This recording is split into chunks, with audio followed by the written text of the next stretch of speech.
Beleza, ok. Sumiu. Tá estranho. Agora vai voltar. Agora, será que ficou bom?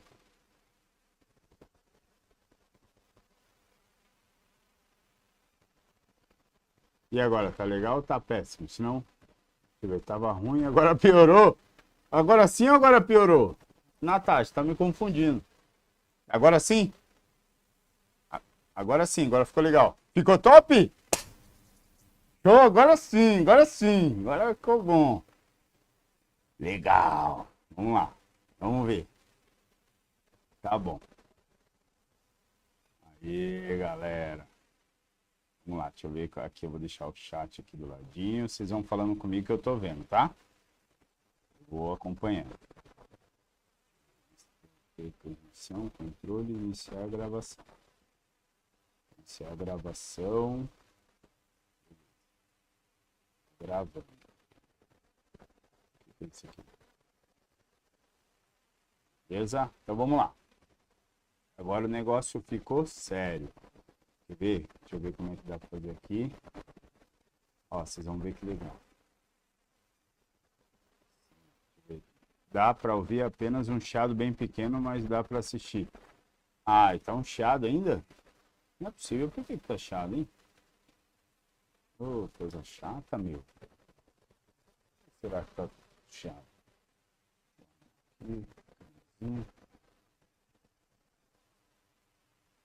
Será que é por isso? Bom.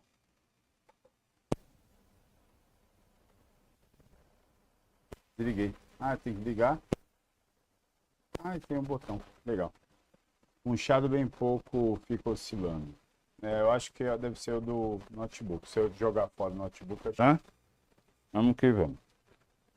Vamos lá. Vocês estão aí, estão me assistindo, tá tudo ok, né? Então vamos que vamos. E esse passando aqui. Bom.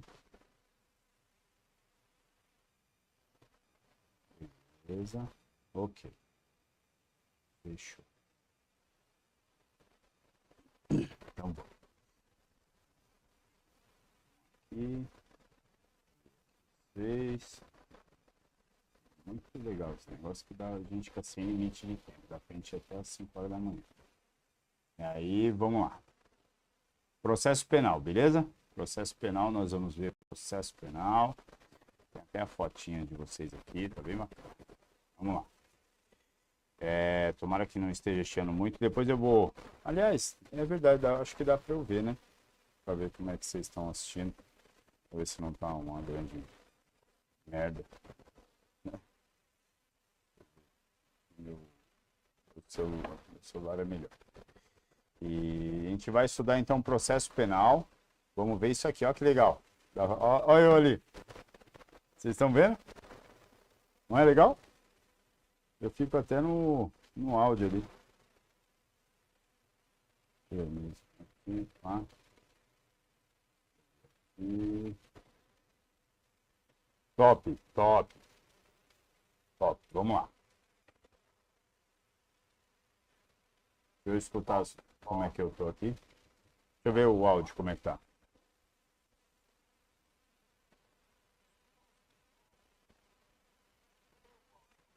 Ah, tá bom pra caramba. Vocês estão reclamando de boca cheia. Poxa. Ah, tá muito bueno. E... Ó, que legal. Eu tô acompanhado aqui, ó. Gostei, viu? Vamos lá, então. A gente parou aqui, certo? Paramos nesse artigo. No slide 97 eu tinha marcado. Que fala da exibição da guarda dos materiais periciados, né? Se dá para mudar depois disso.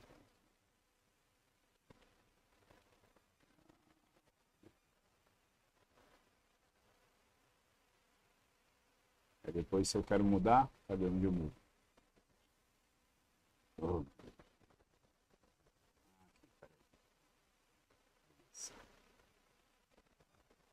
aparecer ali, aparecer de volta. Agora, beleza. Eu tô vendo ali, participe, qualquer coisa vocês mandam no chat, eu tô vendo ali do meu celular. Muito legal, adorei esse negócio. Então, ó, os órgãos encarregados da realização da perícia deverão, sempre que possível, conservar o material periciado. Tais objetos não devem mais ser encaminhados a juízo com o inquérito, devem ser mantidos na repartição onde realizada a perícia para eventual consulta dos assistente técnico. Lembra que nós estávamos estudando a questão do assistente técnico, né, também, que ele pode ser, perdão, a gente estava estudando na lei orgânica, né, fiz confusão. Aqui a gente vai ver o assistente técnico, né, que pode ser contratado por uma das partes, tem um prazo e tal, a gente vai estudar daqui a pouquinho. E o material que é periciado, ele fica ali armazenado, tá? Não acompanha mais, não vai mais com inquérito para o juiz.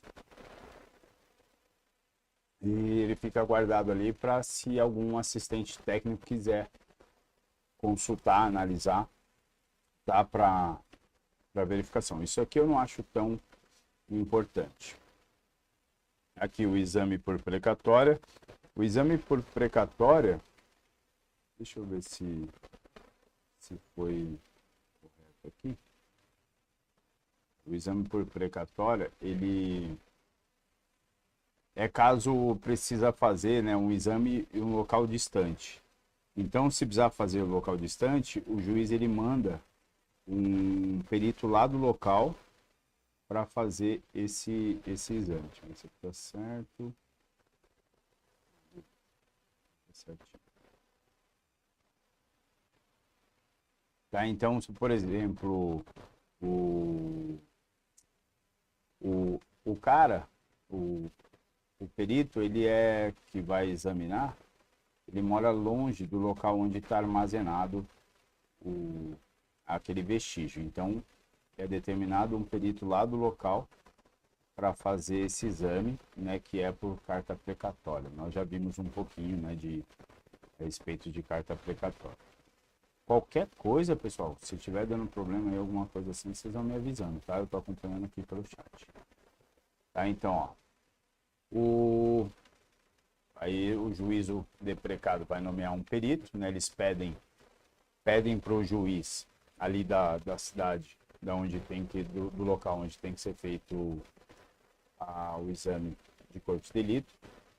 E o juiz de lá, do local, estão entendendo? O juiz do local, por exemplo. A competência do juiz para julgar é daqui de São Paulo.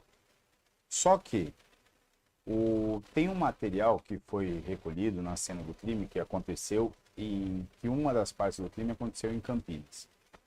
O perito não pode ir até lá, então o juiz daqui comunica o juiz de lá para que o juiz de lá nomeie um perito, né? Nomeie um perito lá para fazer essa perícia.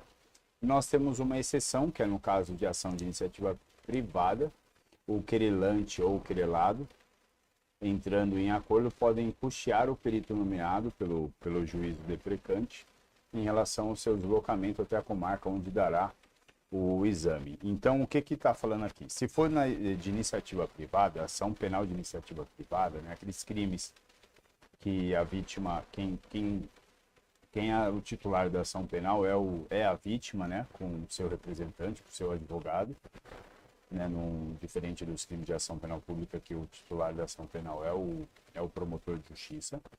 Se nesses crimes, se forem crimes, por exemplo, de injúria, o crime de injúria é de iniciativa privada, tá? E é que aí não deixa vestígio, né, mas se for qualquer outro crime de ação de iniciativa privada, o querelante e o querelado, quem é querelante e querelado? É a vítima e o réu.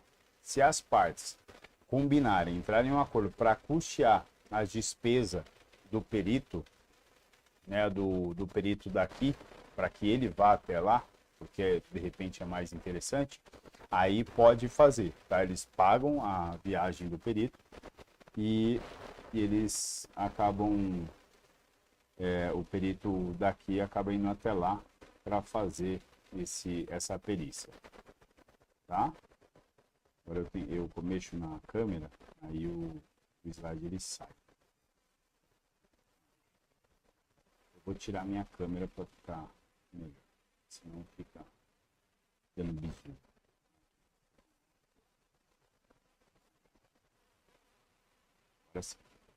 Aí se o primeiro exame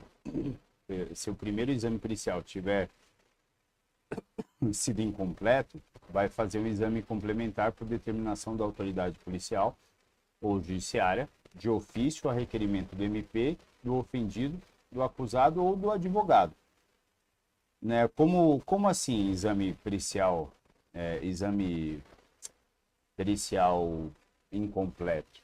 Pessoal, uma das coisas que acontece de exame pericial incompleto é no caso de lesão corporal. Vamos imaginar o seguinte: imagine que a vítima ela tomou umas porradas, né, sofreu ali umas lesões e para constatar uma lesão corporal de natureza grave, por exemplo, ela tem que ficar mais de 30 dias incapacitada para suas ocupações habitual, certo? Já viram isso, né? Estudaram direito penal isso? Quando fala lesão corporal grave, tem a incapaz, né, de realizar suas ocupações habituais por mais de 30 dias. Como que eu vou provar isso? Como que eu vou provar que ela ficou mais de 30 dias sem realizar suas ocupações habituais? Fazendo um exame de corpo de delito complementar. Tá? Então, se a tua prova perguntar, o exame de corpo de delito complementar é necessário para constatar algumas circunstâncias que não dá para constatar só com o primeiro exame de corpo de delito. E um exemplo disso é o exame de corpo de delito para verificar a lesão corporal, se caso a lesão corporal se é grave ou se é leve. Para constatar lesão corporal grave, a vítima ela tem que ficar incapaz de realizar suas ocupações habituais por mais de 30 dias, tá? Vocês estão me acompanhando aí, né? Vocês não falam nada, eu fico preocupado, mas é porque vocês estão anotando, né? Eu acho que está tudo certo. Então, vamos lá. Então, por exemplo, aqui eu coloquei, para constatação da lesão grave, a incapacidade para ocupações habituais por mais de 30 dias, o novo exame deve ser feito logo depois logo em seguida, logo que ocorra os 30 dias da data da lesão. Então, o Rodrigo Badan tomou umas porradas do Cláudio. E aí ele vai até a delegacia e o delegado pede o exame de corpo de delito, ele realiza o exame de corpo de delito e depois de 30 dias, se ele tiver ainda machucado, tiver alguma lesão, ele tem que realizar um novo corpo de delito para constatar a lesão corporal grave. Porque se não fizer, o Cláudio vai responder apenas por lesão corporal leve. Perceberam? Estão entendendo? Já viram isso ou não? Fala comigo aí. Fala comigo que hoje nós vamos até 3 horas da manhã, não tem problema. Fala comigo. Já viram isso? Vocês não falam nada, eu fico sem saber se caiu. Se caiu. Deixa eu colocar aqui. Fala comigo. Fala comigo. Ó. Olha lá. Falei. Fala comigo. Eu nunca vi na faixa. Nunca vi. Não. Tá? Mas entenderam? Quando a pessoa sofre uma lesão corporal, ela faz... Nunca vi apanhar tanto assim. Mas às vezes acontece. Por exemplo, não precisa nem apanhar muito. Sempre eu tomo porrada. Coitado, né, Rodrigo? Eu vou colocar outro para apanhar, não se preocupa não. Natasha, não precisa nem apanhar muito. Por exemplo, imagina que você é sommelier. Né? Você degusta vinho. Sommelier. Degusta vinho. Você degusta vinho. E alguém com o dolo, com a vontade de queimar, te dá um negócio para você tomar com ácido.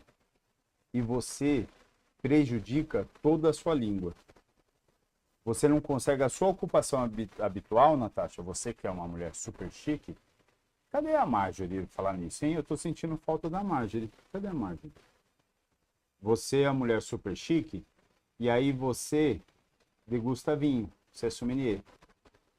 E aí, com isso, ou alguém te dá alguma coisa para você tomar com ácido, você machuca a sua língua e não consegue mais degustar vinho por mais de 30 dias, entendeu? Você não precisa tomar muita porrada.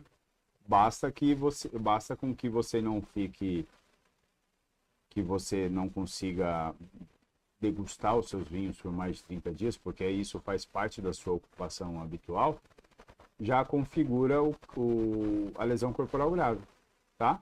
Já configura a lesão corporal grave. Alguém sabe da Marjorie? Eu tô pensando na Marjorie. Eu não tô vendo a Marjorie aqui.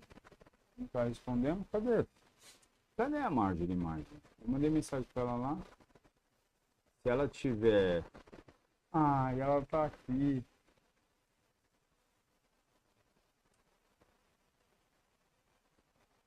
Ela tá aqui, gente. Agora sim. Agora eu me emocionei. Agora eu vou. Eu tava enrolando só pra esperar a Marjorie chegar.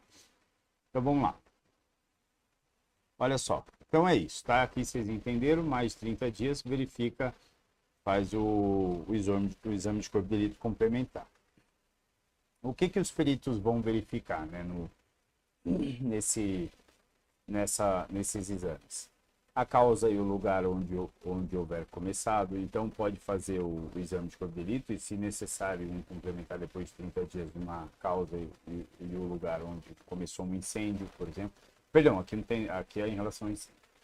O perigo que tiver resultado para a vida ou um patrimônio alheio, o perito ele vai verificar se houve perigo, colocou alguém em risco, ou quase pegou fogo na casa de outra pessoa. Porque incêndio, o sujeito ele responde, tá? Incêndio culposo ou doloso. Doloso se quis, né? Para a Natasha que está chegando agora, nós vamos estudar dolo e culpa.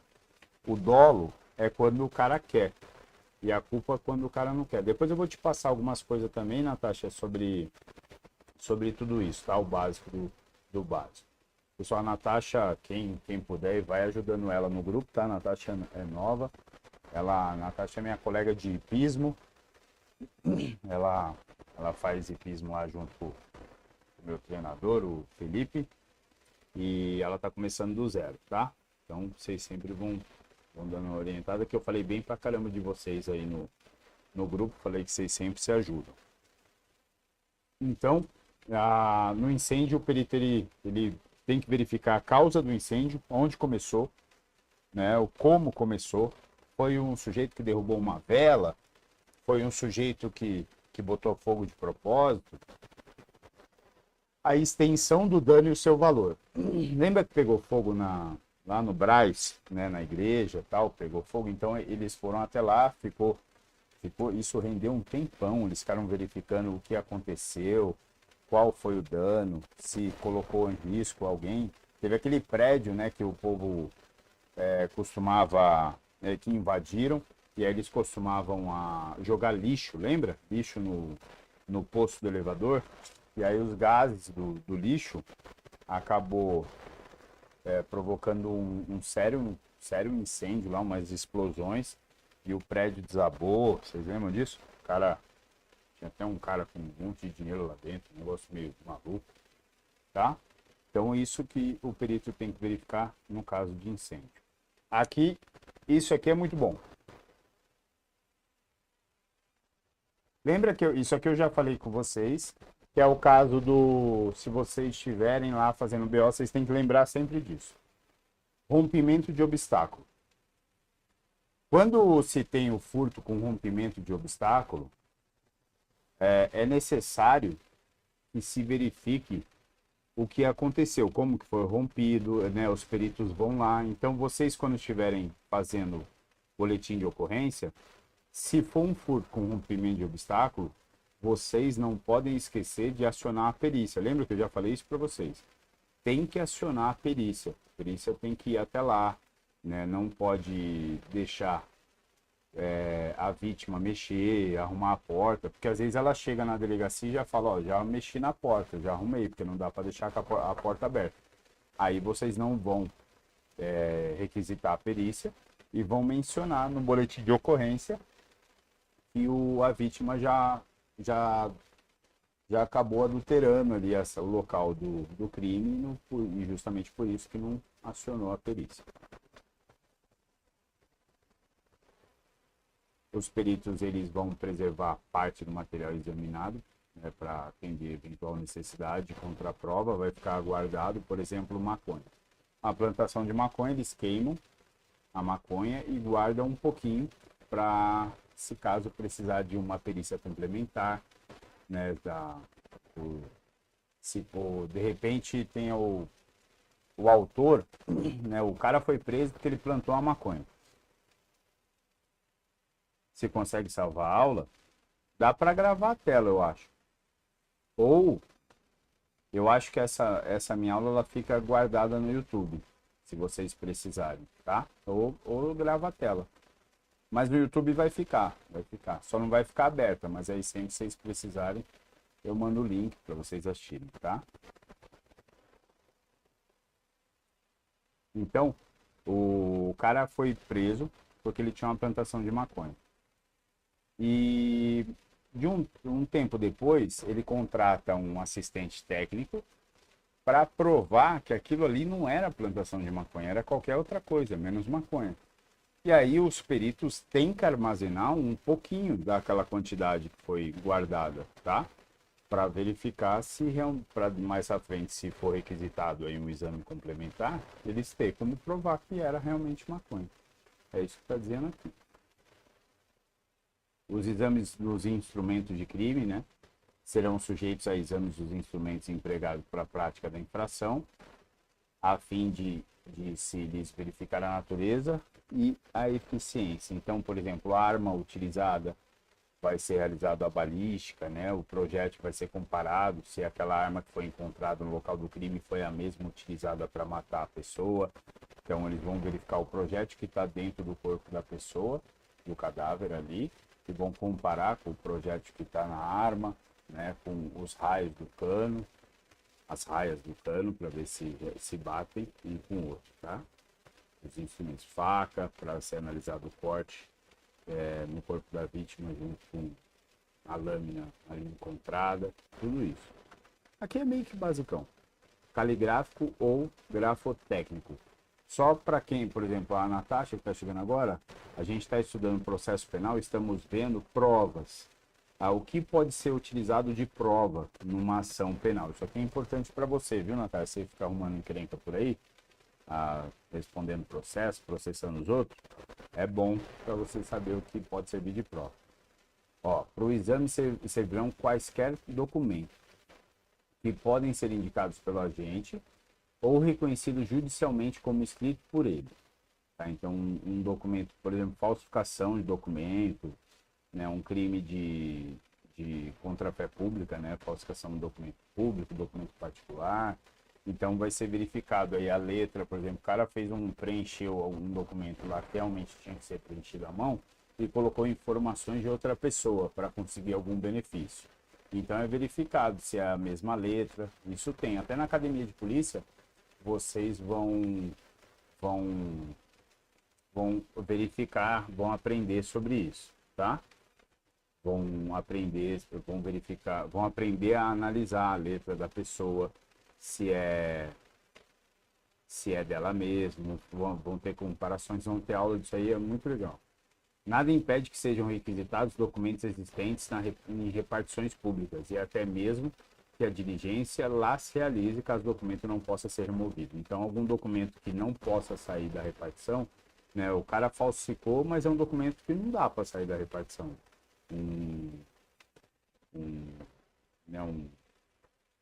Às vezes um documento que, se perder, pode prejudicar, pode causar dano a muita gente. Por exemplo, às vezes como é que chama? O caso de documento de herança, né? O documento de herança lá que a avó da Natasha deixou para ela, por exemplo, não pode sair da repartição, tá lá guardadinho. Então, os peritos podem ir até lá.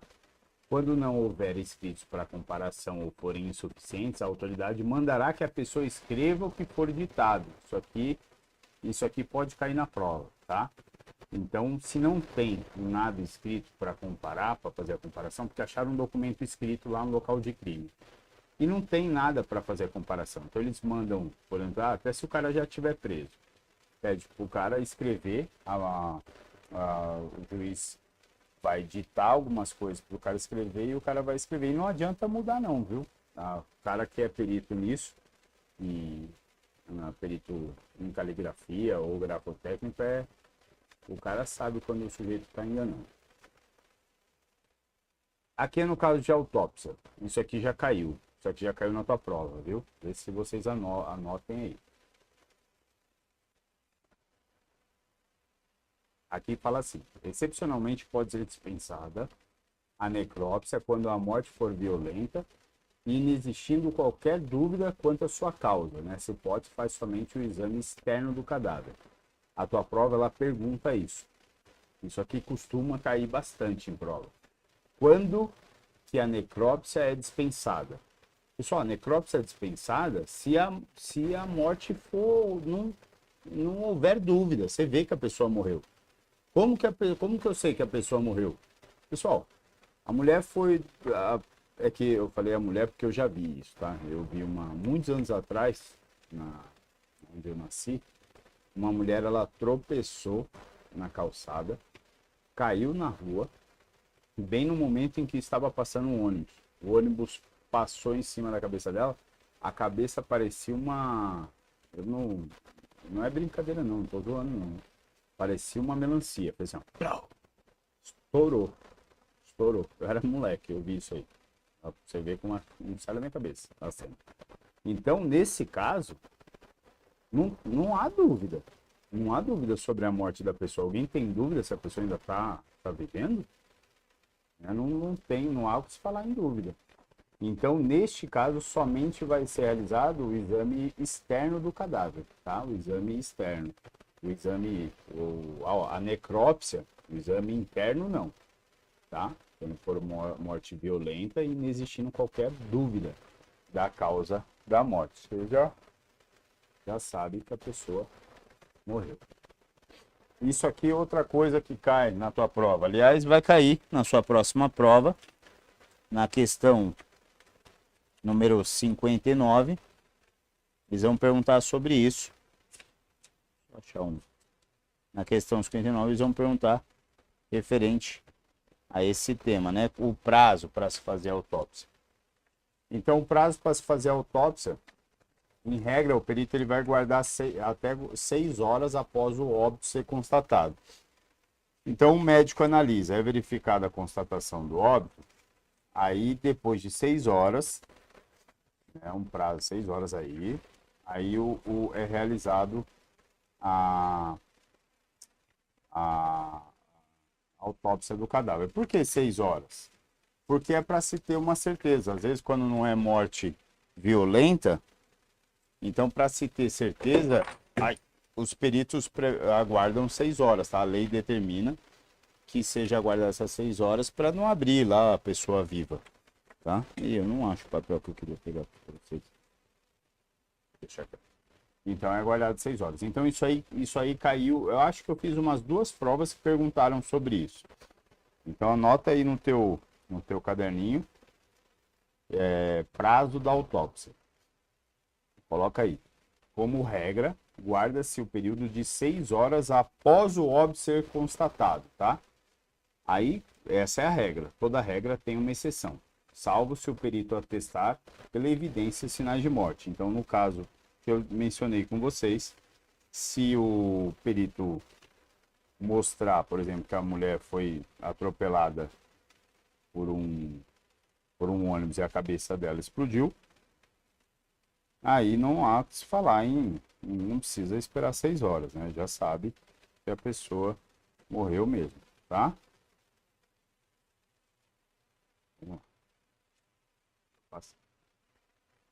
Exumação. Exumação é outra coisa que cai bastante. Tudo está caindo bastante. Aqui a gente só está vendo os assuntos que caem muito. nas nossas provas. Muito, muito, muito. Então, o que que fala aqui na exumação? A autoridade providenciará para quê?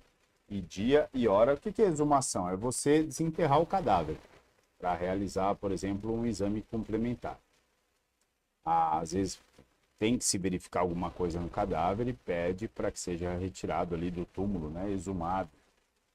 Então, a autoridade providenciará para que em dia e hora previamente marcados realize a diligência. Ele vai marcar com o cemitério o dia e a hora para acontecer a exumação, da qual será lavrado um auto circunstanciado. Se o diretor do cemitério não acatar, responderá pelo crime de desobediência. Tá? Neste caso, de esperar se a morte de causas naturais, de causas naturais é espera. Tá? Até não precisa ser necessariamente, Claudião, causas naturais. Às vezes a pessoa foi envenenada. Né? O que espera é se quando não tem certeza, quando não que não tem certeza, quando que a morte não é aparente. Né? Tem situações que a morte realmente é aparente, né? Por exemplo, a cabeça da mulher explodiu, arrancaram a cabeça do cara, aí não tem que se falar, arrancaram o coração do cara, mas se caso não for morte, pode ser morte natural, ou se a pessoa, mesmo que tenha sido assassinada, né, mataram ela com veneno, ou até foi esfaqueada, deram alguns tiros, mas não dá, às vezes, sei lá, a pessoa pode, né, em 6 horas, de repente, deu uma pausa ali no coração, porque já aconteceu, né, o coração dá uma pausada, de repente voltar a bater. Então, neste caso, o que? Explicar a exumação ou o prazo, Renan? É porque às vezes chega meio atrasado, então quando for assim, escreve, por favor, ó, explica de novo o caso do prazo, o caso da morte, tá? Porque às vezes você anota alguma coisa. Da exumação, beleza. Espera aí, só terminar a explicação do Cláudio, eu volto na exumação. Então, o caso de que se você não pode, foi a morte natural ou foi até um caso de homicídio, mas no homicídio a pessoa foi baleada, né, ou a pessoa foi envenenada, pode ser que ela não morreu. Ela pode ter sido envenenada, baleada, esfaqueada e não tenha morrido. Tá? Então aí se espera ali, ó, ela tá com o coração bem fraquinho, às vezes até chega até parar, né, a respiração para, de repente daqui a pouco ela volta a respirar, o coração volta a ter atividade, né, um prazo curto ali. Então, para se ter certeza mesmo, a lei pede 6 horas, tá? Então, não necessariamente causas naturais, tá? Tá bom, Claudião? Mas você só decora dessa forma que assim cai na tua prova. Se a morte for aparente, e aí você vai entender como morte é aparente. A pessoa que explodiu, né, a pessoa que derreteu no fogo, ou a pessoa que caiu embaixo do ônibus e o ônibus passou em cima da cabeça, a cabeça dela esmagou, ou arrancaram a cabeça dela. Nesses casos de morte aparente, o perito vai ver e fala, não, aqui não precisa, né? Já dá para realizar a autópsia logo agora, não precisa nem esperar 6 horas, não resta dúvidas. Agora, quanto à exumação, Renan, na exumação, vamos imaginar que uma pessoa foi estuprada e morta. Aí, ela foi enterrada já, aconteceu o enterro, passaram dias, tá? Passaram-se dias, semanas, meses. E o juiz está com dúvida a respeito de alguma coisa e às vezes sei lá, às vezes ele verifica, constata depois de semanas, né, os peritos, tá, a investigação, constata que essa vítima, ela mordeu o criminoso, tá? Vê no criminoso uma mordida, possivelmente sendo dessa vítima. E percebe que na marca de mordida, essa vítima ela tinha sei lá, um dente diferente, um dente mais grosso. Claro, estou dando um exemplo ridículo, mas só para vocês entenderem. Ela tem ou um dente fino, ela fez aquela, tem as pessoas que afinam o dente, deixa pontudo, né? Então vamos imaginar que a vítima ela fez aqueles dentes pontudos, igual de vampiro, e percebe-se que o autor tem uma marca, uma cicatriz de mordida com esses dentes pontudos. Só que não verificaram isso antes de enterrar a vítima. Então precisa analisar a carga dentária dessa vítima. Então vai pedir para desenterrar ela, para verificar a carga dentária. E é isso que é exumação, pedir para retirar o corpo. E aí, para retirar o corpo, tem algumas regras, que é isso que a gente está vendo aqui. Quais regras? O juiz ele tem que marcar dia e hora. Aí, nesse dia e hora, ele vai lavrar, ele vai escrever um requerimento, um pedido, né, um ato circunstanciado. E ele vai mandar para o diretor. Vai falar, olha, senhor diretor do cemitério, tal dia, tal hora, preciso que você e seus funcionários aí desenterrem o cadáver da fulana de tal, para ser verificado, né, uma situação, aí análise da carga dentária e tal. E aí, se o diretor, se chegarem lá, no dia e na hora marcada, o diretor não tiver desenterrado, providenciado aí essa ordem do juiz, ele responde pelo crime de desobediência, tá? Isso pode cair na tua prova. Aí, quando são desenterrados, o que acontece? O cadáver, eles são fotografados na posição que está, eles não mexem. Do jeito que está o cadáver, o perito vai tirar a foto, tá? Para mostrar como que foi desenterrado, para ver se alguém mexeu, tá? E os peritos, quando possível, juntarão ao laudo essas fotos fotográficas, esquemas, desenhos, tá? E todas as folhas rubricadas. Então eles vão tirar foto, vão fazer desenho de como tá, tirar foto do dente, fazer um desenho ali do dente, e isso tudo vai ser juntado no laudo das provas, tá? Junto com todas as provas vai ser juntado e vai ser assinado ali, rubricado, cada foto, cada desenho pelo perito que realizou. Havendo dúvida sobre a identidade do cadáver, o reconhecimento será feito por um instituto de identificação, estatística ou repartição congênere ou por testemunhas. Então, vai ser analisado por um instituto de identificação, por exemplo, o IRGD. O perito vai até lá, colhe digital, tá? Leva e procura lá no banco de dados para ver se é aquela pessoa. Ah, mas não tem mais a derme, né? A digital já sumiu, a pele já não dá mais para verificar ali para verificar a imagem da digital. Então pode ser uma outra repartição que faz uma análise de DNA pela arcada dentária, pelo bulbo do fio de cabelo, ou por testemunhas, leva algum familiar e pede para olhar se é realmente a pessoa. Ah, mas está muito deformado, mas às vezes a pessoa identifica com um sinal muito evidente, né? Uma característica ali, uma cicatriz, uma tatuagem, ou até a arcada dentária, a pessoa usava um dente de ouro, né? Ou alguma coisa do tipo, tá? E aí vão verificar lá no nosso exemplo aqui, se realmente tem esse dente pontudo. Aí percebem que realmente tem um dente pontudo, então não resta dúvida sobre quem foi que mordeu o autor do delito, tá? Do crime de estupro. Belezinha?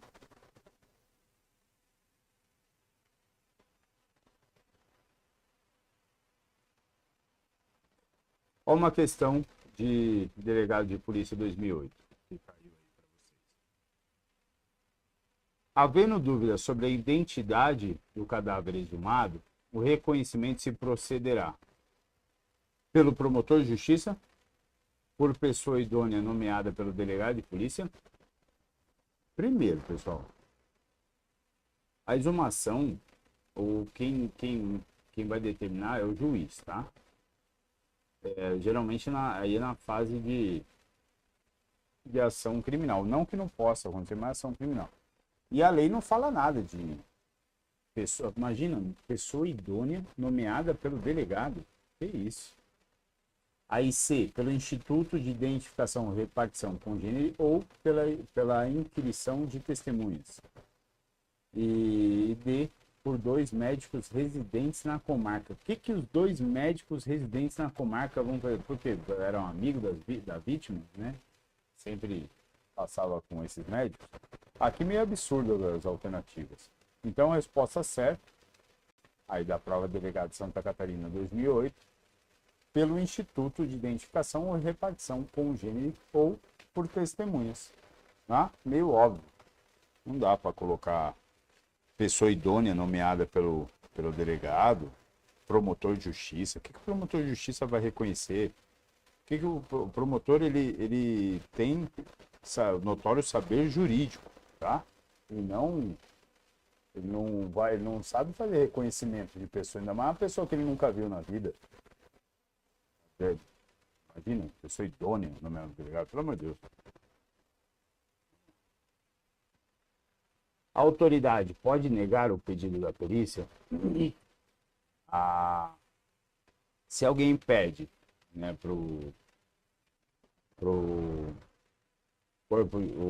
pede para o pedido da perícia, o exame de corpo de delito, a autoridade pode negar?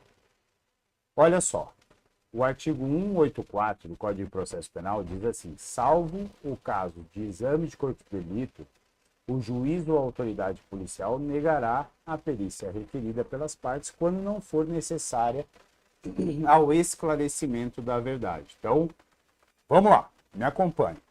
Me acompanhe. Eu tô com vocês. Vocês são demais. Lembra que eu falei para vocês? O exame de corpo de delito, ele é obrigatório. O exame de corpo de delito é obrigatório. Tá? O juiz e o delegado não podem negar. É obrigatório. Agora, qualquer outro exame, se o juiz ou o delegado entender que não é necessário, não vai se fazer. Tá? Se eles entenderem que não é necessário, não vai fazer o exame, qualquer outro exame. Por exemplo, alguém pede exumação, tá? Para verificar que o cara usava uma correntinha de ouro. E o juiz, por algum motivo, entende que não é necessário, que não vai provar se foi o cara ou não foi o cara. Ele pode negar. Vou realizar uma exumação, retirar o corpo, ter todo esse procedimento, sendo que não vai resolver em nada. Agora, exame de corpo de delito, se alguém pedir, se a parte pedir, qualquer um que peça, o exame de corpo de delito é obrigatório, tá? Obrigatório. Não pode o juiz nem o delegado se negar a realizar o exame de corpo de delito. Fechou? Olha lá, ó. O exame de corpo de delito é obrigatório. Vou deixar assim fica legal. Então vamos ver umas questõezinhas. Essa primeira adaptada. O juiz ou a autoridade policial negará o requerimento o juiz ou a autoridade policial negará o requerimento do exame de corpo de delito apresentado pelas partes quando não for necessário para o esclarecimento da verdade. Certo ou errado? Certo ou errado, Natasha? Certo ou errado, Claudião? Renan? Rodrigo? Marjorie? Emerson? Cleito? Cadê o Emerson? Hein? Certo ou errado? E aí, o que vocês me dizem? Essa de investigador polícia 2013 está certa ou está errada? Fala pra mim. O Emerson tá aí? O Emerson. O Cleiton estava estudando hoje. Estava fazendo pulmão. E aí? Deixa eu ver. Errado? Natasha diz que está errado. Quem mais acha que está errado? Quem mais acha que está errado? Só a Natasha começou agora? Tá certa, Natasha. A questão está errada. Você acertou. Por que está errado? Porque diz, o juiz, a autoridade policial, né, o delegado, negará o requerimento do exame de corpo de delito. Olha o Emerson aí. Grande Emerson. Negará o requerimento do exame de corpo de delito. O exame de corpo de delito não pode ser negado. O exame de corpo de delito é obrigatório. Obrigatório, não pode ser negado. Essa questão está errada, tá? o juiz e o delegado não podem negar o requerimento do exame de corpo de delito. Vamos ver de escrivão 2013. Nos termos do artigo 184 do Código de Processo Penal, o juiz ou a autoridade policial negará a perícia requerida pelas partes quando não for necessária o esclarecimento da verdade, salvo quando se tratar de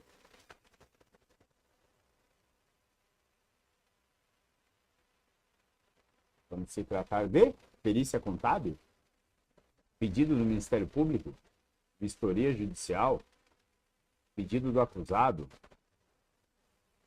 Natasha tá bem, hein? Natasha tá mandando ver. Isso aí, exame de corpo de delito. Ah, Natasha, arrebentando, acertando tudo, Natasha. Natasha tá deixando vocês na chinelo. Cadê a resposta do povo? Tá, então, exame de corpo de delito. Muito bem. Prova testemunhal agora. Conceito. Ah, agora apareceu a resposta para todo mundo. Muito bem. Conceito. O que é uma prova testemunhal? Testemunha é uma pessoa distinta dos sujeitos, né? Não é nem o autor nem a vítima, a respeito do fato, destinada à comprovação da verdade, sob o compromisso de ser imparcial e de dizer a verdade. Sabia disso? Testemunha não pode ser parcial. Por isso que quando é amigo íntimo, né, às vezes aí você utiliza como informante, não como testemunha, tá? Como informante. Então, a testemunha é a pessoa distinta dos sujeitos do processo, não é nem a vítima e nem o autor, tá? E que faz a declaração positiva ou negativa a respeito do fato que aconteceu. Ela vai narrar o que aconteceu e ela tem um compromisso de dizer a verdade, sob pena de responder, né, criminalmente por falsa testemunha, beleza? Falsa testemunha, ela pode vir a responder lá no Código Penal. Muito bem. Artigo 102. Quem que pode ser 202. Quem que pode ser testemunha? O ser humano, homem ou mulher, capaz de direitos e obrigações, tá? Homem ou mulher capaz de direitos e obrigações podem ser testemunhas. A testemunha ela fará sobre palavra de honra, promessa de dizer a verdade, no que souber e lhe for perguntado. Ela presta a verdade, né, o compromisso de verdade, e a isenção e proibição para depor. Então ali vai ser verificado se ela puder ser testemunha. O juiz vai informar sobre o crime de falso testemunho que ela não pode mentir, tá? Que ela tem que dizer a verdade, sob pena de responder pelo artigo 342 aí do Código Penal, tá? Falso testemunho. Então qualquer pessoa com direitos e obrigações podem ser testemunhas. Informante ou declarante, que são isentos do compromisso. Informantes ou declarantes. Lembra que eu falei para vocês? Às vezes pessoa muito próxima, né, são declaradas como informantes. Por exemplo, o CAD, que está no artigo 206, é considerado informante ou declarante, são isentos de compromisso, eles podem mentir. Quem é o CAD? Vocês sabem quem é o CAD, não sabem? Cônjuge, ascendente, descendente, irmão. Cônjuge, ascendente, descendente, irmão. O CAD. Os menores de 14 anos, que está previsto aí no 208, vocês estão acompanhando com a lei, com certeza, né? Os deficientes ou doentes mentais, que está previsto no artigo 208. Esses são tratados como informantes ou declarantes e eles não têm o compromisso de dizer a verdade. São proibidas de depor. Agora não é que são isentos. Agora não é que são isentos do compromisso de dizer a verdade, tá? Agora é que não podem, não podem depor. Essas pessoas não podem depor. Eu expliquei o que é CAD, né? A Natasha é que está chegando atrasada, acho que a Natasha pegou. Cônjuge, ascendente, descendente, irmão. Então, agora essas pessoas são as pessoas que não podem depor. Não podem depor. Quem são? São proibidas de depor as pessoas em razão da função, do ministério, do ofício ou profissão, devam guardar segredo, salvo se desobrigadas pela parte e quiserem, né, dar o seu depoimento. Lembra que nós estudamos aí lei orgânica? E na lei orgânica tá bem isso também, né? Nós falamos sobre isso. Caso, por exemplo, o teu advogado, ele tem um compromisso, né? Ele tem um sigilo profissional. Ele sabe de alguma... Vamos imaginar, o advogado de um criminoso que fez um monte de merda e está sendo processado. O advogado sabe que ele fez um monte de merda. Mas o advogado não tem, ele está proibido de depor, ele tem a obrigação de guardar o sigilo do cliente dele, tá? Tem que guardar o segredo. Só que aí o cliente dele fala, não, pode ir lá e pode contar tudo. Pode revelar tudo que eu falei para você. Só que basta isso? Não. Essas pessoas que são proibidas de depor, têm que querer também revelar. Então, eu sou advogado do... Vou pegar outro criminoso. Sou advogado do Emerson. O Emerson cometeu um monte de crime. E eu sei porque ele me contou. E aí, eu não posso depor porque eu sou advogado do Emerson e eu tenho a obrigação de sigilo. Eu não posso revelar o segredo dele. Só que ele chega para mim e fala, ó, doutor, eu autorizo você ir lá e contar tudo o que eu fiz, tá? Eu estou autorizando. Só que não basta isso, eu tenho que querer também, tá? Não basta, você autorizou, mas eu não quero. Aí eu continuo sendo proibido de depor, não tenho obrigação nenhuma de depor, tá? Então, nesses casos, a pessoa ela pode guardar segredo, ela deve guardar segredo, só que se forem desobrigadas pela parte e quiser dar o testemunho, aí tudo bem. Testemunhas impossibilitadas, está no artigo 220. O artigo 220 fala, né, as pessoas impossibilitadas de comparecerem, né, as pessoas impossibilitadas por enfermidade, por velhice, se elas forem impossibilitadas de comparecer para depor, serão inquiridas onde estiver. Então, o artigo 220, ele fala no caso de uma pessoa muito ruim de saúde, está mal, às vezes a pessoa está internada, não consegue ir até o fórum depor. Só que ela é uma testemunha que precisa ser ouvida. Neste caso, o juiz ele pode ir até o hospital ou determinar que alguém vá até o hospital para recolher ali a declaração dela, tá?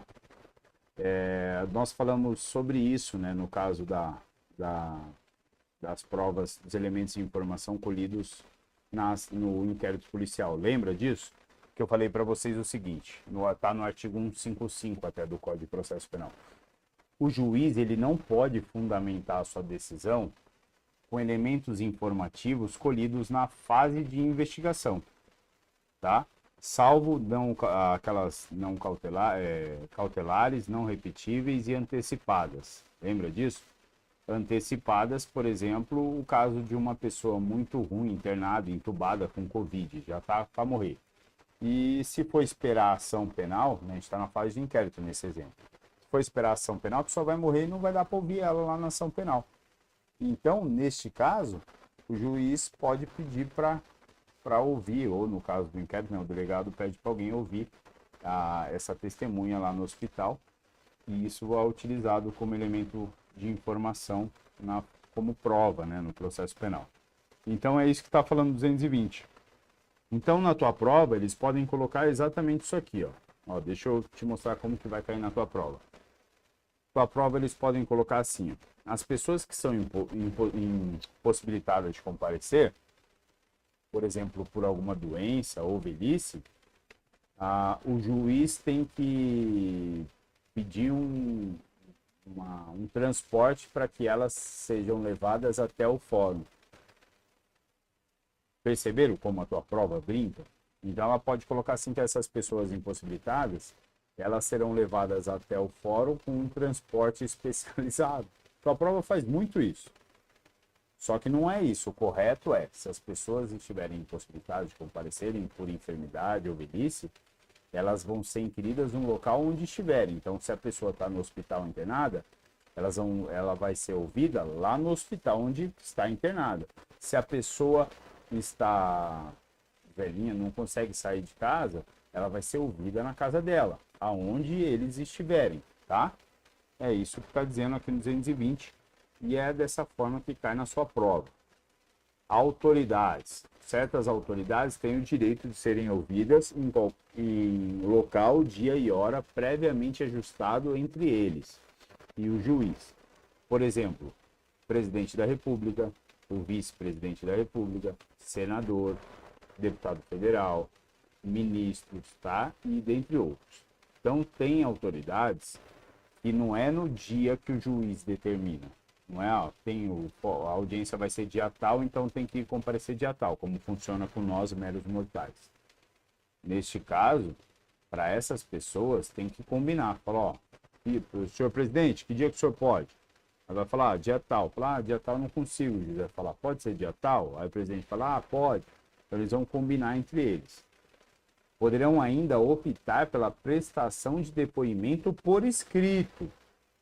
Tá? O depoimento, eles podem realizar o depoimento por escrito ainda.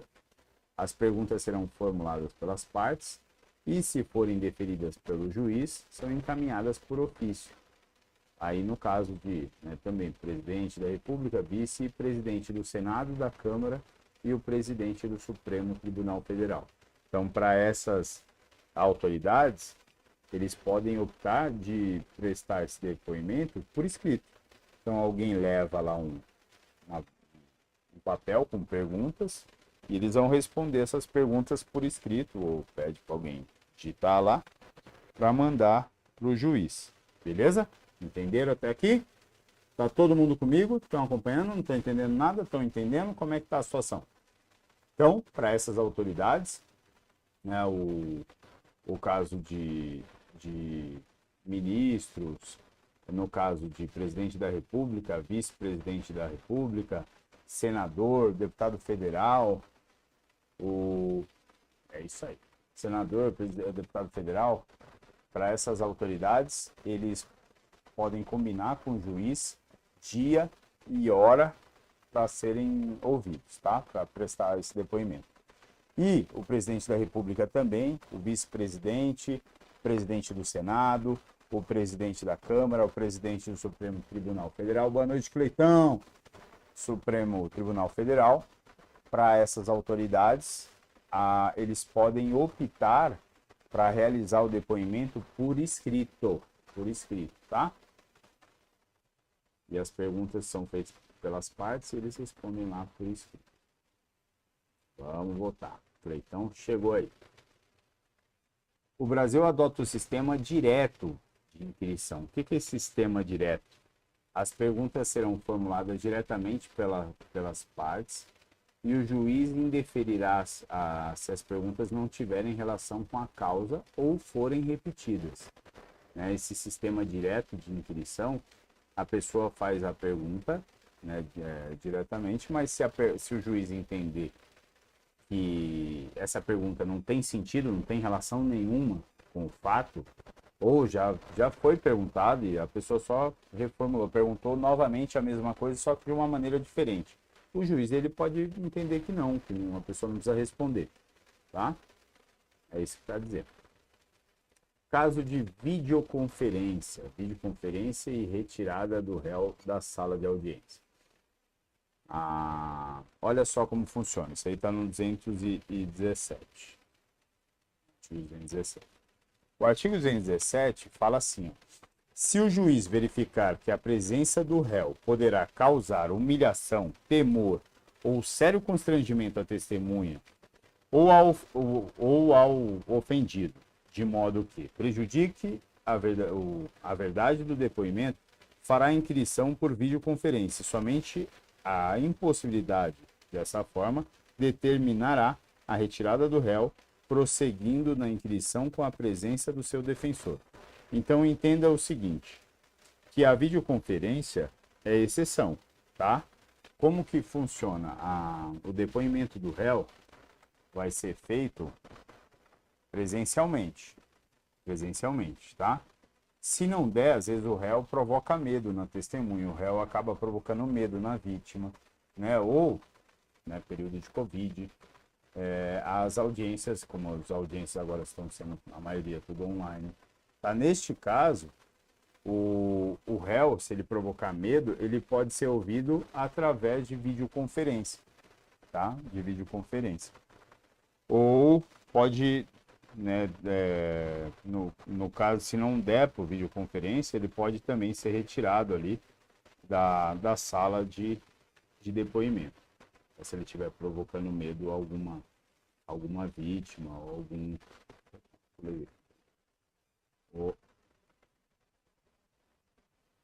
alguma testemunha. Somente a impossibilidade dessa forma é que o juiz procederá com a retirada do réu da sala de audiência, permanecendo o defensor.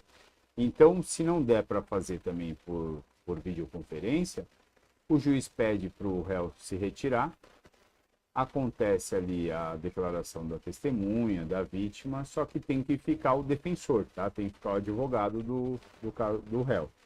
Eu falei a respeito disso também com vocês lá no processo administrativo, né, na semana passada. Salas separadas é o que fala o parágrafo único aí do artigo 210. Fala assim, ó, antes do início da audiência e durante a sua realização serão reservados espaços separados para a garantia da incomunicabilidade das testemunhas. Pessoal, isso aqui é forte também para cair na prova, tá? As testemunhas não podem conversar entre elas antes da audiência.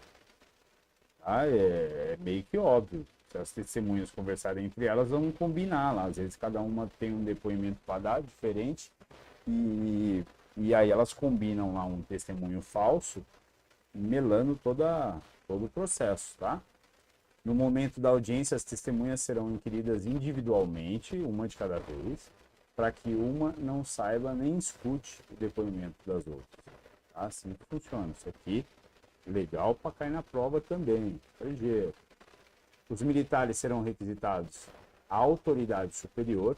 Já o funcionário público, não obstante, o mandado de intimação será imediatamente comunicado ao chefe da repartição com indicação de dia e hora. Olha só, os militares são cobrados, são pedidos para que eles compareçam, né, para ser ouvidos,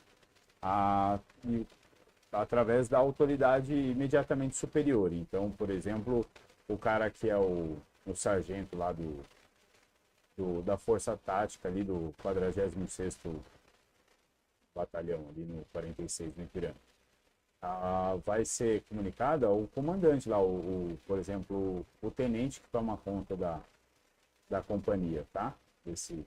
Onde esse sargento tá, e esse tenente comunica o sargento. Agora, para os funcionários públicos, por exemplo, para os outros, né, funcionários públicos, para nós, policiais, esse mandado de intimação será imediatamente comunicado ao chefe da repartição.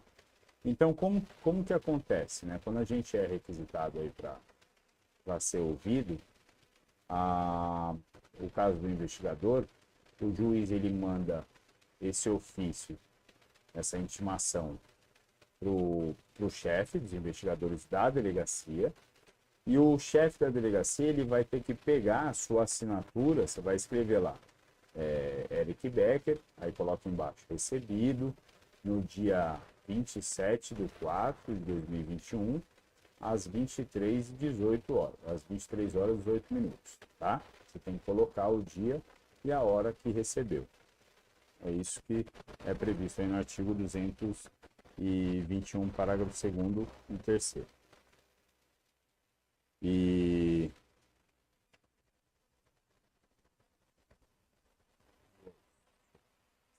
a acariação. A acariação é outra coisa que cai bastante, costuma cair bastante na tua prova, tá?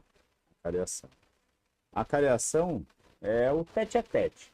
Se caso houve algum confronto, né, um conflito, declarações distintas entre o mesmo fato, por exemplo, entre vítima e testemunha. A testemunha fala uma coisa e a vítima fala outra coisa, né? O acusado fala uma coisa, a testemunha fala outra coisa. Isso aí é realizado a acariação. O que a tua prova pode perguntar? Isso é legal saber, pessoal. Tua prova ela pode perguntar se a quem a acariação é admitida. Alguém perguntou terça e quarta. Às 22. Terça, quarta e quinta, Natasha. Terça, quarta e quinta, às 22 horas. Às vezes eu tento começar um pouquinho mais cedo, mas geralmente é às 22 horas, tá? Então a tua prova ela pergunta se a cariação será admitida, por exemplo, entre perito e perito.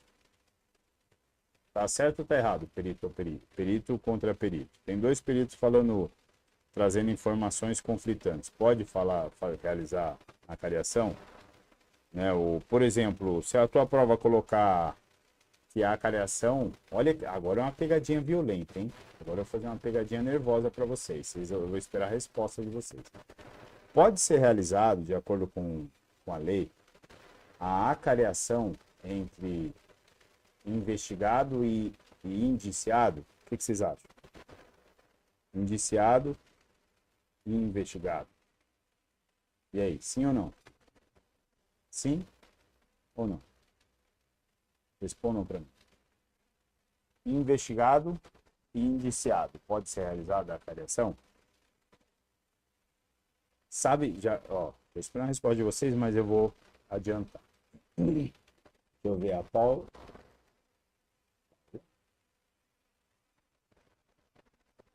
Paula colocou certo.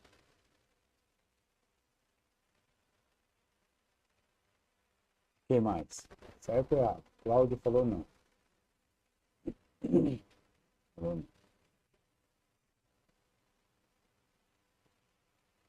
Deixa eu ver. O Renan falou não. Ah, é o Cleiton? É o Cleiton, a Paula? Ah, bom. Ah, o da esposa, beleza. Eu falei, Paula? Quem é Paula? Não tem nenhuma Paula. E aí, então a Paula acha que tá certo, ou quer dizer, o Cleiton acha que tá certo e o restante acha que tá errado. É isso? Pessoal, eu falei, né? De acordo com a lei, está errado. Por que está errado? A lei, ela fala, ó, a acariação, artigo 229. A acariação será admitida entre os acusados, né? Então pode acusado e acusado, pode entre acusado e testemunha, pode entre as testemunhas e pode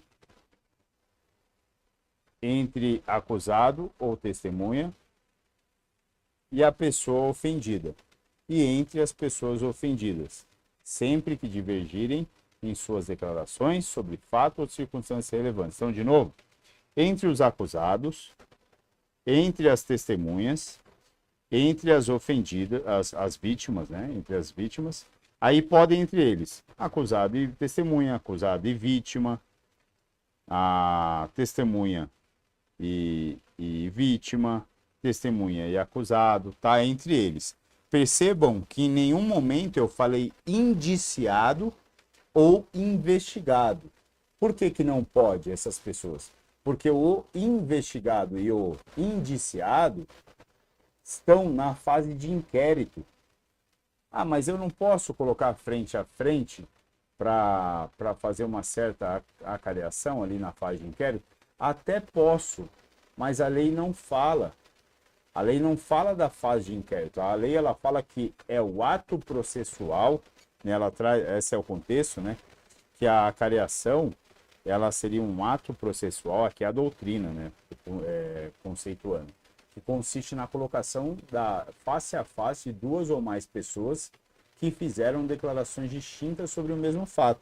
E a lei, ela diz no artigo 229, A cariação será admitida entre acusados, entre acusado e testemunha, entre testemunhas, entre acusado ou testemunha e a pessoa ofendida, a vítima, por exemplo. E entre as pessoas ofendidas, entre as vítimas, sempre que divergirem nas suas declarações sobre fatos ou circunstâncias relevantes. Parágrafo único diz: os acariados serão perguntados para que expliquem os pontos divergentes, reduzindo-se a termo o ato de acariação. Então, tudo que eles mencionarem vai ser colocado no papel, vai ser reduzido a termo. O 230, se ausente alguma testemunha cujas declarações diverjam de outra que esteja presente, a essa se darão a conhecer os pontos de divergência, consignando-se no auto ao que explicar ou observar. Se subsistir a discordância, expede-se a precatória, a autoridade do lugar onde reside a testemunha que faltou, transcrevendo-se as declarações desta e a testemunha presente. Ou seja, o que está falando aqui? Se uma das tem duas testemunhas que estão falando coisas diferentes, uma não veio. Então, o que o juiz vai fazer? Ele vai ouvir a que veio sobre os assuntos que teve divergência e aí pede para realizar para ouvir a outra testemunha. Ah, mas ela mora longe. Então, pede para ser ouvida através de carta precatória. Para quem não sabe, eu já falei para a maioria aqui, mas para quem não sabe, a carta precatória é se caso a pessoa morar em outra comarca, outro município, mora longe. Então, para que não tenha que ir até lá ouvir a pessoa não tenha que vir até o fórum ser ouvida, ela é ouvida através de por exemplo, algum juiz lá que vai escutar e manda através que é chamado, né, de carta precatória. Manda digitalizar, manda por e-mail, tá? Mas é chamado de carta precatória quando tem que ouvir a pessoa numa comarca diferente, tá? É isso que está falando aqui. E então, voltando ao assunto, acusado e indiciado são as pessoas que estão ali presentes na fase de inquérito. Não tem indiciado, indiciado e investigado, né? Não existe investigado e indiciado na fase de processo. Na fase de processo se chama acusado, se chama réu. O indiciado e o investigado estão presentes na fase de inquérito. Lembra quando a gente fala de persecução penal? Persecução penal. A persecução penal vai no dia do fato até virar processo. Aí quando vira processo e tem a condenação, a absolvição, essa fase aqui é a fase de processo penal. Antes disso, a fase de inquérito não existe, né? Na fase de inquérito não existe acusado ou réu. Na fase de inquérito existe investigado ou indiciado. O Cleiton perguntou, não pode ter divergência entre peritos, é isso? Entendi correto? Cleiton, pode ter divergência entre peritos, mas aí é o caso que nós estudamos na aula passada. Se caso tiver um assunto complexo, né? Tiver que ser periciado um assunto complexo, um assunto extremamente complexo, né? Não é tão fácil de resolver. O juiz ele pode requisitar 2 peritos oficiais para analisar. Aí esses 2 peritos vão analisar esse vestígio. E existe um conflito. Um elabora um laudo falando uma coisa e o outro elabora o laudo falando uma coisa diferente. Tem um conflito. Isso pode acontecer. Neste caso, o juiz nomeia, ele chama um terceiro perito. Se esse terceiro perito, ele pode concordar com esse ou com esse. Se o terceiro perito trazer uma terceira opinião, ou seja, não concordou com nenhum dos dois, o juiz manda os 3 para casa e chama outro, tá? Para fazer de novo uma nova perícia. Só que o assunto que nós estamos falando aqui da acariação não tem nada a ver com perito, tá? Existe no Código de Processo Penal esse caso de divergência entre peritos, é possível, só que funciona dessa forma que eu falei agora. Aqui, na acariação, não pode perito. Na acariação não pode perito, na acariação não vai existir investigado, na acariação não vai existir indiciado.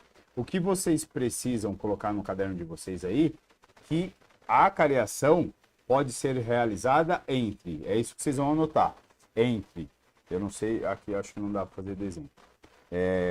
Deixa eu ver se eu tenho aqui. Aqui, ó.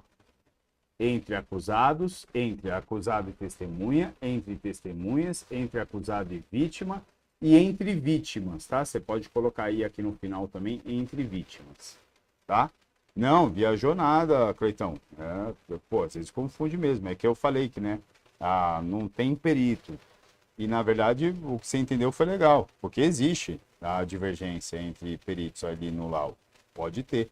É só que não é aqui na cariação. Tá? Mas não viajou, não. Então, anotem isso. A cariação pode ser feita entre acusado, aí você coloca no teu caderno, acusado e acusado,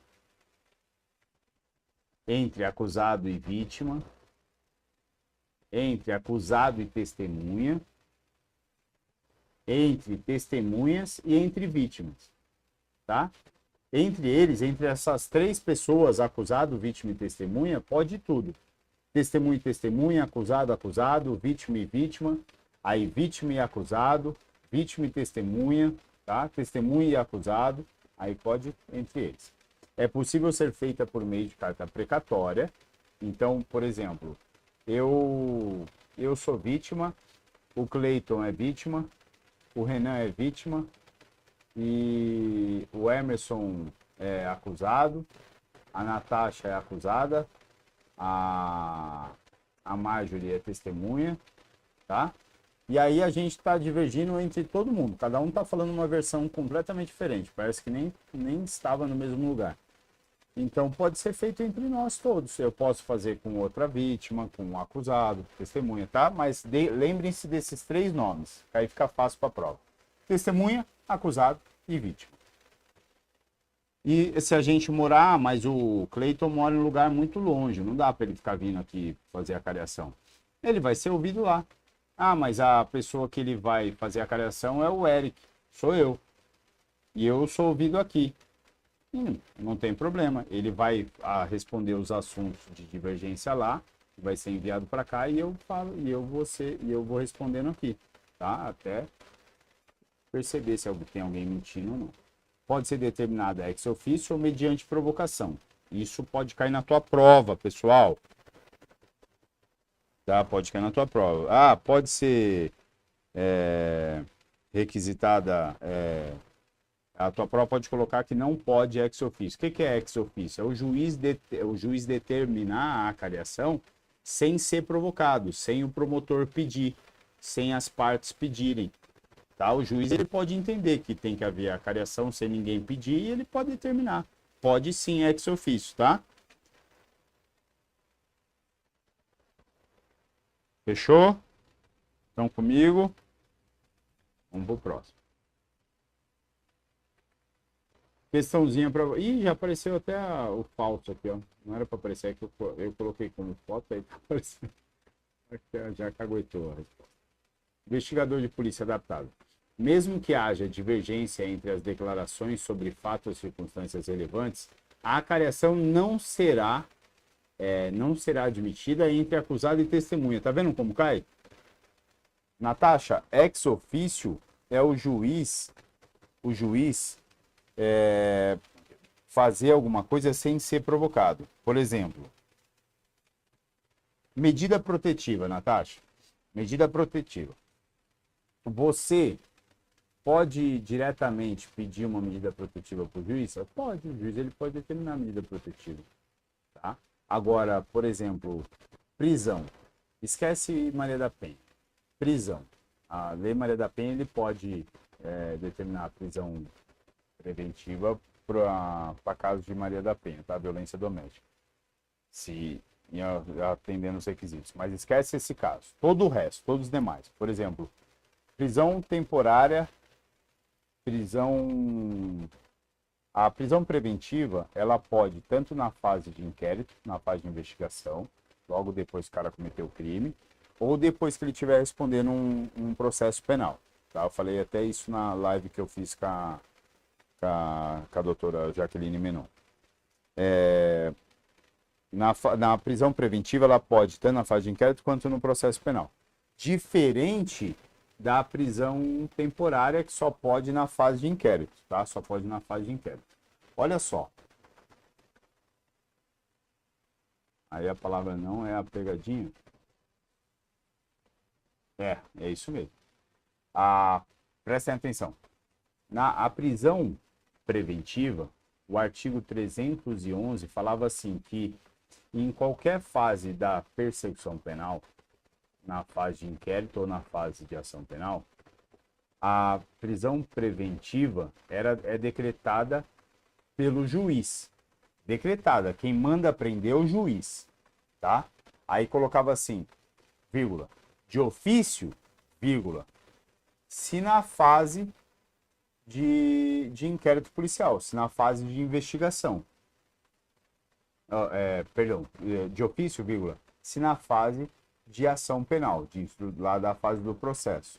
Então a lei, antes de mudar, em 2019, falava que a prisão preventiva poderia ser na verdade ela sempre é decretada pelo juiz, mas ela poderia ser determinada sem ser provocada, sem ninguém pedir para o juiz. Isso é de ofício. De ofício é o juiz determinar sem ser provocado, sem ninguém pedir. Isso não pode. A prisão, ela não pode, a prisão preventiva e a prisão temporária, que são prisões cautelares, a não ser a prisão definitiva, que é o juiz que decide com o julgamento dele. Mas prisão cautelar, prisão preventiva e prisão temporária, que não teve julgamento ainda, o cara não foi condenado ainda, o juiz ele não pode decretar de ofício. Decretar é ele que decreta, mas de ofício não. O que é de ofício? De ofício é agir sem ninguém pedir. Sabe quando você fala assim para mim, eu viro para você e falo assim, são 11 horas da noite, 11h30, são 23h36. Aí você vira para mim e fala assim, mas eu não te perguntei. Aí eu respondo, mas eu agi de ofício, ou ex ofício, agi ex ofício, entendeu? É quando eu faço algo sem ninguém me pedir, sem ninguém me provocar. É isso aqui que a gente está falando. Ex ofício é o juiz decretar a prisão de alguém, por exemplo, estou falando prisão, por exemplo, sem ninguém pedir. Ou aqui no caso, o juiz determinar a cariação sem ninguém pedir. O juiz ele pode determinar a cariação sem ninguém pedir? Eu quero que essa testemunha e aquela testemunha que estão falando, estão tendo divergência aí nas declarações, sejam acareadas. Sem ninguém pedir. Ele pode? Pode. A lei fala que pode, de ofício, ser determinada a cariação pelo juiz. Tá bom, Natasha? Tranquilo?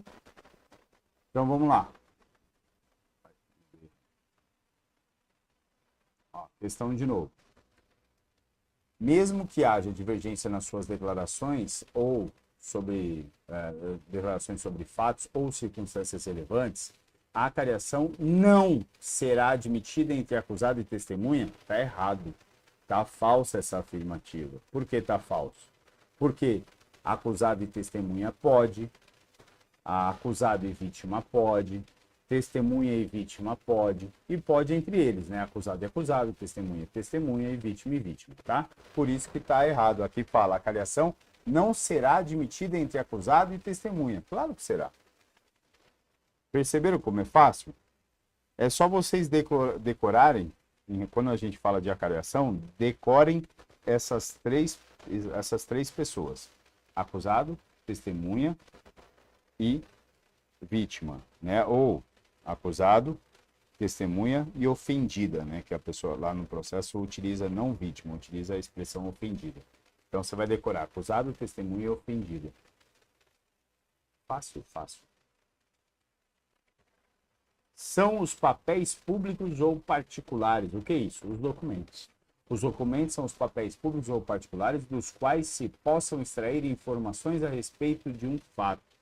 Então, o que está falando aqui? Aqui é um conceito da prova documental. Prova documental, que está no capítulo 9, né, do Código de Processo Penal. Então, salvo os casos expressos em lei, as partes poderão apresentar documentos em qualquer fase do processo, tá? Então, tem casos que a lei não permite que sejam apresentados alguns documentos, salvo esses casos, que é a exceção, tá? Aqui, então, quando a tua prova perguntar a regra, é que qualquer horário, qualquer momento, qualquer fase do processo,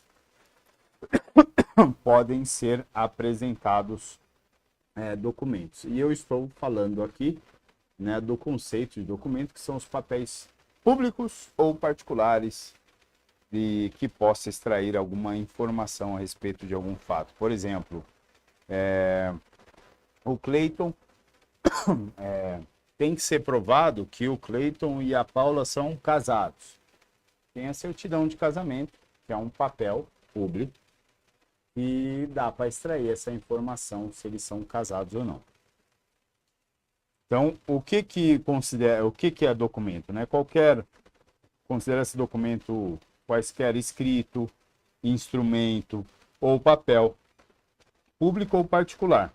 A fotografia do documento, devidamente autenticada, se dá o mesmo valor do original, tá? Então, quando a gente tem uma Xerox autenticada, o parágrafo único do artigo 232 entende que tem o mesmo valor do original.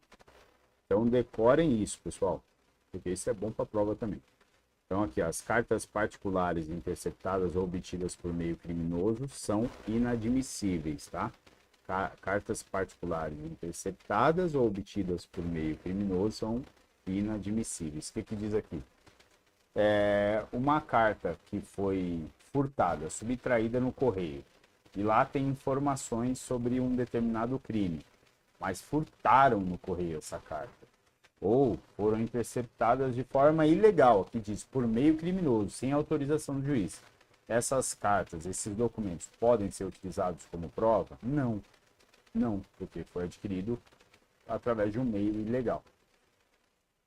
Poderão ser exibidas pelo destinatário para defesa de seu direito, ainda que não haja consentimento do signatário. Então, se caso a pessoa manda uma carta e eu mandei uma carta para o Cleiton, e nessa carta apresenta ali uma ameaça de morte, por exemplo. E eu não quero, como a carta fui eu que escrevi, eu não quero que o Cleiton mostre isso na ação penal. O Cleiton pode mostrar? Claro, para a defesa dele, ele tá mostrando ali a proteção da sua vida, né? Então ele pode mostrar sim, tá? Mesmo que eu não queira, aquilo ali é uma prova contra mim. Beleza? Isso aí tranquilo. Então as cartas poderão ser exibidas em juízo pelo respectivo destinatário, tá? Para a defesa do seu direito, mesmo que não haja consentimento. Se o juiz tiver notícia da existência de um documento relativo a ponto relevante da acusação ou da defesa, ele pode providenciar, independentemente de requerimento de qualquer uma das partes, a sua juntada aos autos, se possível. Tá? Isso é o que diz o artigo 234. Então, mais uma vez, aqui é em relação à foto. Aqui não, já pulou. Então, só decorem isso. Antes da gente chegar nesse ponto aqui, deixa eu falar sobre isso. No caso se o juiz entender que existe algum documento tratando de um assunto relevante, que pode ser tanto do criminoso ou da vítima, ele pode providenciar que imediatamente tragam esse documento, né, para juntar nos autos, se for possível, se puder, se a repartição liberar, por exemplo.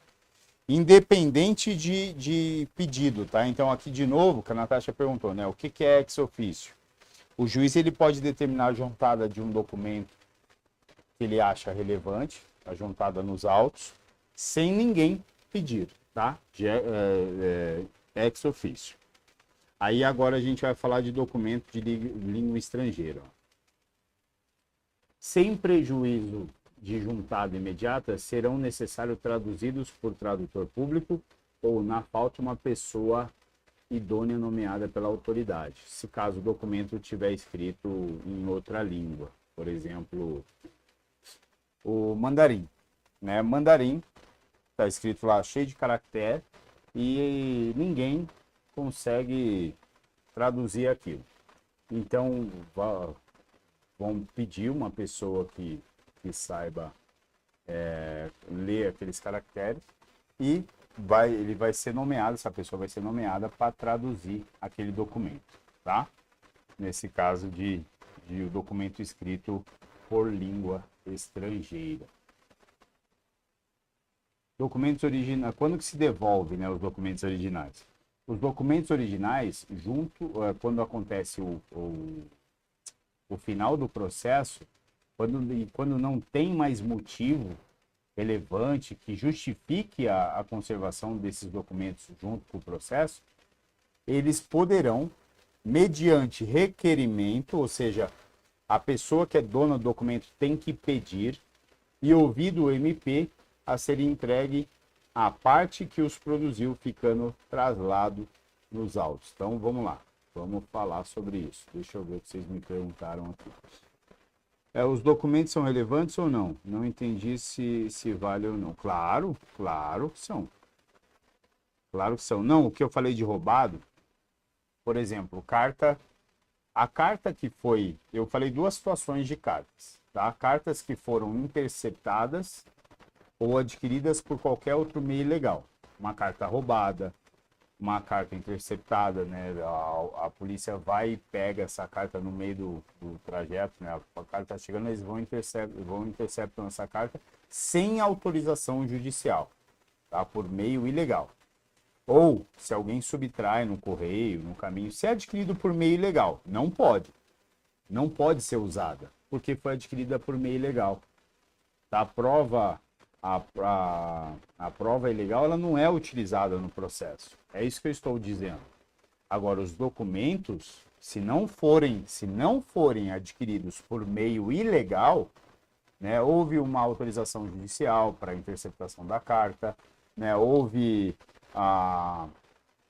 uma autorização judicial para ser realizado fotos, né, do momento do crime, a utilização da imagem da pessoa ali na foto do cara cometendo o crime, senão ele pode processar por isso, né? Então, ou tem autorização, está tudo legal, adquirido de forma legal, né? Um documento que foi lá, que o juiz determinou que buscasse, ou não precisa nem determinar que busque, a vítima vem e traz um documento adquirido de forma legal, ela não roubou em nenhum lugar, não interceptou essa carta do cara. Né? O cara mandou uma carta proferindo ameaças. Por exemplo, imagine que um sujeito chamado Eduardo mande e-mails para você constantemente, Natasha, falando, proferindo um monte de ameaças. Neste caso, você pode apresentar esse documento, o e-mail, para o juiz. Tá? Ele mandou para você não adquiriu por uma forma ilegal. Mas vamos imaginar que você não quer levar esses documentos. E eu invado o seu e-mail, imprimo esses e-mails sem a sua permissão e levo com a intenção de prejudicar esse cara. Eu levo até o juiz. Eu adquiri por uma forma legal. Eu invadi o seu e-mail sem a sua autorização.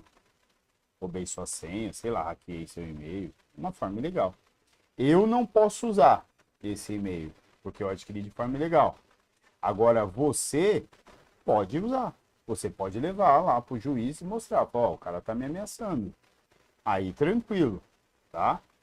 Aí, beleza. É isso que eu estou dizendo. O documento, sim, é relevante. A prova documental é uma ótima prova. Mas se foi adquirido por meio ilegal, não pode. Entendeu? Vocês são demais. Tá, então, aqui no caso de devolução, percebam o seguinte. Quando que pode ser devolvido o documento original? O documento original, ele pode ser devolvido no final do processo, mediante requerimento e ouvido o promotor. Ouvido o Ministério Público. Então, o promotor vai ser ouvido e aí, mediante requerimento, a pessoa que produziu o documento, então, por exemplo, o exemplo da Natasha, que eu dei da Natasha. A Natasha levou é, uma carta, né? A pessoa ameaçou ela por uma carta e jogou lá na casa dela. Ela levou essa carta e foi utilizado no processo. Só que ela quer essa carta de volta, que ela quer guardar lá para mais para frente, se de repente precisar usar. Ela pede, ela faz um requerimento pedindo essa carta de volta, porque já foi utilizada, não vão, já verificaram, já comprovaram ali a escrita, já viram que a escrita é realmente do sujeito que ela está lá acusando, e não precisa mais essa carta. E ela vai, depois de pedir, o juiz vai ouvir o MP, o Ministério Público, né? Então vão perguntar, ó, tudo bem, pode devolver a carta, vocês não vão mais precisar. E aí o MP entendeu, não, por enquanto não, entendemos que a gente não vai usar mais, pode devolver. Aí sim é devolvida, tá? Deixa eu ver, só efeito de curiosidade, caso atinja habeas data, no caso do artigo 5º, pode ser utilizado devido à ameaça? Se for a respeito da sua pessoa, sim, Cleiton. Né? Se for dados, referente a dados, né, da sua pessoa, né, a pessoa que está pedindo, pode ser utilizado sim, claro. Habeas data é para aquisição de dados, né? Então, se o ameaçado é a vítima, pode ser utilizado mesmo roubado. Aí você não vai roubar, porque é para você, né, Natasha? Aí você não vai roubar. Você recebeu a ameaça, como é que você vai roubar? Ameaça, você recebeu o e-mail, você recebeu a carta. Você não vai precisar roubar o e-mail. Você que recebeu. Porque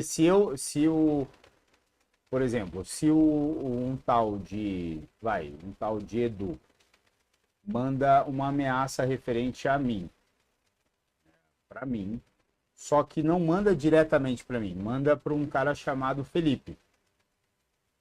E aí, né, ele fala pro Felipe, ó, eu vou ferrar com você e o Eric, por exemplo. Ele perceba que ele também mandou uma ameaça para mim.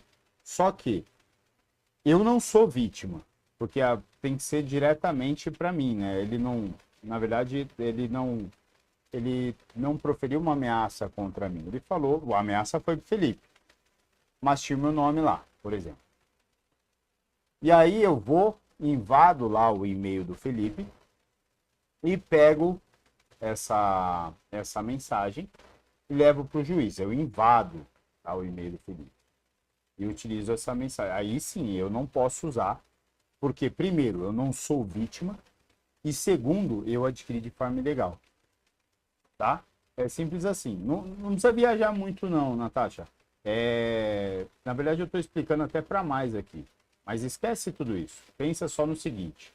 Se a carta foi interceptada de maneira ilegal ou adquirida de maneira ilegal, não pode ser utilizada. Fora isso, pode. Tá? Só pensa nisso. E o Cleiton, tranquilo? Se for a vítima, tá ok. Se for a vítima, tranquilo, porque a vítima que recebeu, né? Então não tem problema. Belezinha? Vamos lá. O ofendido. Não se tem uma definição legal de ofendido, né? Quem é a vítima? Quem é o ofendido? Para a doutrina, o ofendido é a vítima, o sujeito passível do crime. Aqui é fácil, né? Aqui é bem tranquilo. Para ofendido até aí, tranquilo para vocês, né? Ofendido é a vítima. Direitos do ofendido. Direitos do ofendido, anotem aí, que nós vamos ver na próxima aula. Direitos do ofendido. Tamo junto? Pessoal, anotem aí, missão. Quem é que tá aí? Manda um oi pra mim. Deixa eu ver se a Marjorie tá aí. Já tô com saudade da Marjorie. Ela não falou muito hoje. Quero ver, manda um oi. Só tá o Cleiton e a Natasha falando. Manda aí, cadê o Cláudio? Já dormiu? Cadê o Emerson?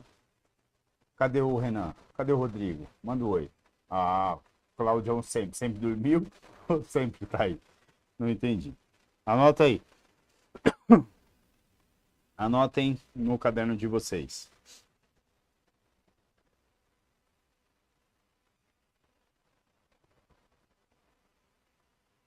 Podem anotar já? Aí o Renan mandou um oi, o Emerson, o Rodrigo, Cleiton, Cláudio. Cadê a Marjorie? Cadê a Marjorie? Cadê a Natasha? Anotem aí. Elaborar. Anota aí, anota. Elaborar. Isso tudo escrito, tá? Perguntas e respostas. Perguntas e respostas. Ah, então não vai dormir. Tomou energético, não vai dormir. Perguntas e respostas. Dos artigos. 2 pontos. Dos artigos. 2 pontos. 239, 239.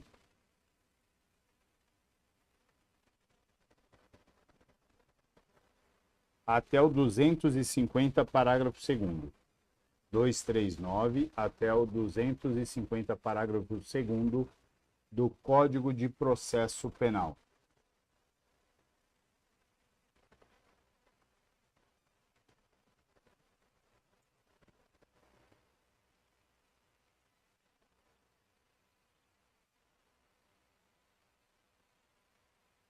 Do Código de Processo Penal.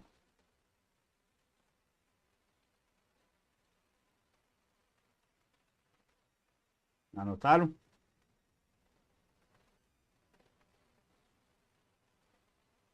Então, ó, elaborar perguntas e respostas do 239 até o 250, parágrafo 2º do Código de Processo Penal.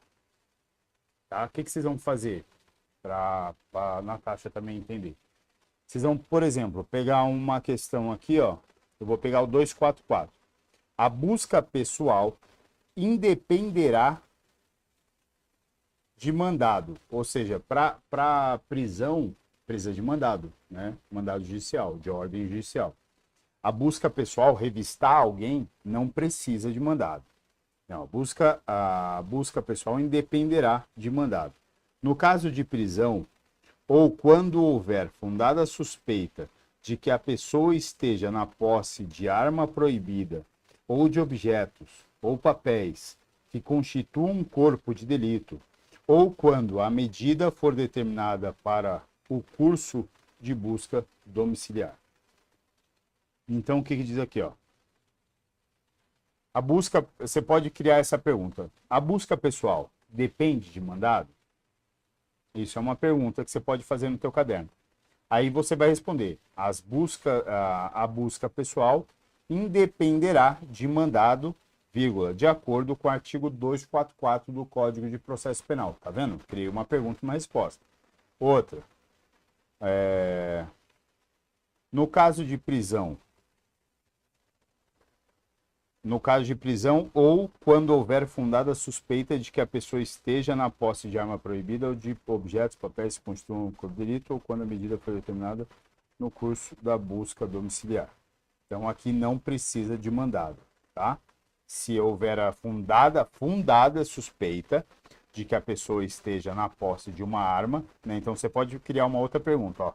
No caso de prisão, ou quando houver uma fundada suspeita de que a pessoa esteja na posse de uma arma proibida, a busca pessoal depende de mandado? Não, não depende de mandado, desde que houver uma fundada suspeita de que ela possa estar sob a posse dessa arma.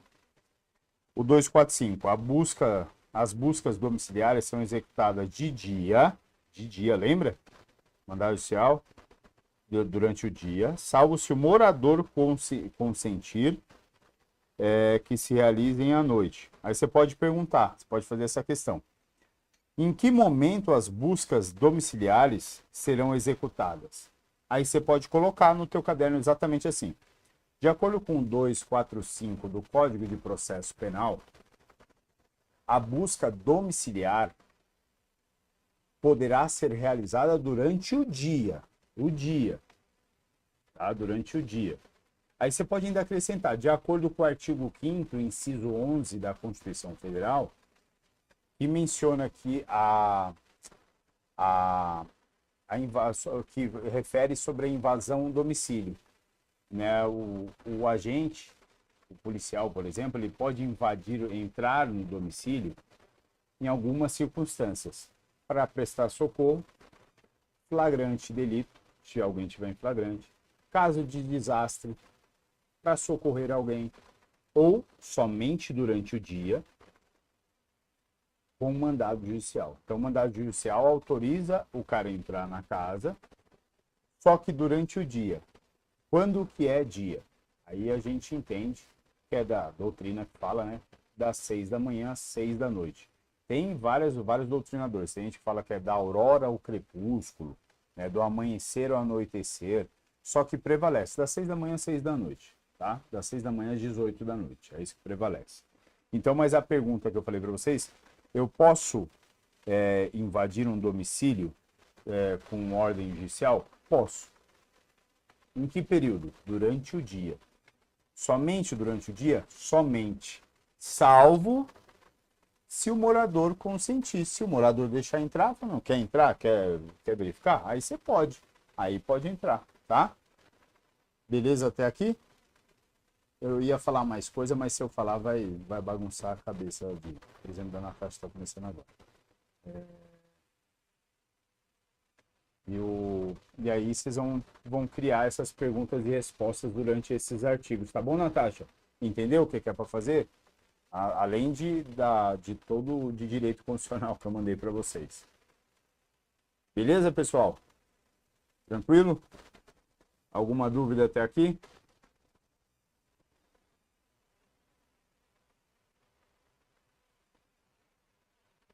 Sim ou não? Deixa eu ver vocês aí. E aí? Tranquilo? Tamo junto? Um forte abraço. Nossa, nós estamos 2 horas já de live. 2 horas. 2 horas. É live pra caramba. Pessoal, ninguém fala comigo, então vou dar tchau pra vocês, ó. Tchau pra vocês. Tamo junto. Fica essas missões. E agora estão respondendo. Agora tá subindo as respostas. A Natasha sumiu, né? Natasha, deixa ela. Vamos mandar uma mensagem para ela no grupo. Tá bom, então, ó. Mandem as coisas que é para mandar e façam essas tarefas, tá? Perguntas e respostas. Me desculpem, final de semana eu combinei de fazer um negócio com vocês lá, não consegui, mas eu preciso providenciar, eu quero fazer isso logo.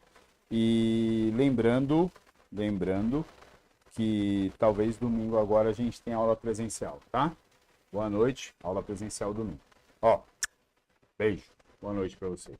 Vocês são demais, são super sexy motherfucker.